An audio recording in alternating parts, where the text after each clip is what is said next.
န်မာနေလေအားကိုးလိုပါတယ်လူတချို့ကိုနှလုံးသားထဲနဲ့ရေးထွင်းထားလဲနှစ်အနည်းငယ်အကြာမှာမေ့သွားတာပဲတချို့က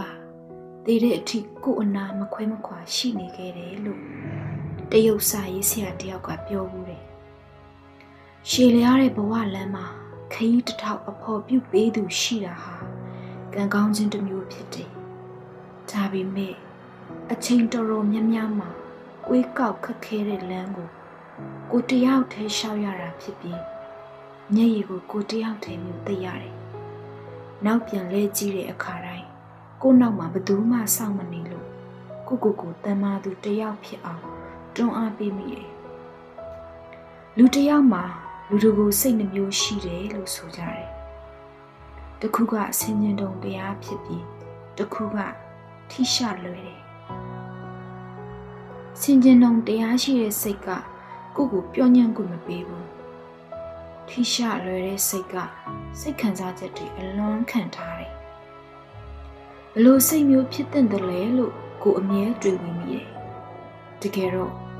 ဒီအတွက်စိတ်ရှုပ်စရာမလိုသလိုတမင်ဟန်ဆောင်စရာလည်းမလိုပါဘူးကိုချစ်တဲ့လူကကိုမှန်ကန်တဲ့ကိုဖြစ်စေပါလိမ့်မယ်လောကမှာရှိတဲ့အထီးကျန်ဆန်မှုအလုံးကနားလည်မှုမခံရတဲ့နှလုံးသားကနေဖြစ်တည်လာတာဖြစ်တယ်ဖြစ်နိုင်ရင်ဘယ်သူကမှတကူရဲတန်မာမှုမရွေးချယ်ချင်ပါဘူးဂယုဆိုင်စောင့်ရှောက်တဲ့လူမရှိတဲ့ခါတိမှုမျိုး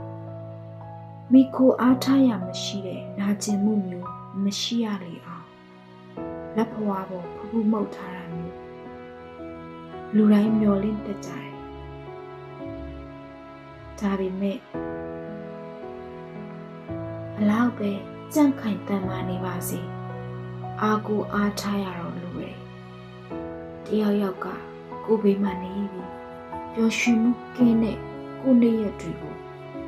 သားလေးတက်ချပေးပြီးကိုလက်ကျန်ခရီးလမ်းဘလောက်ပဲရှိပါစေအဖို့ပြုပေးဖို့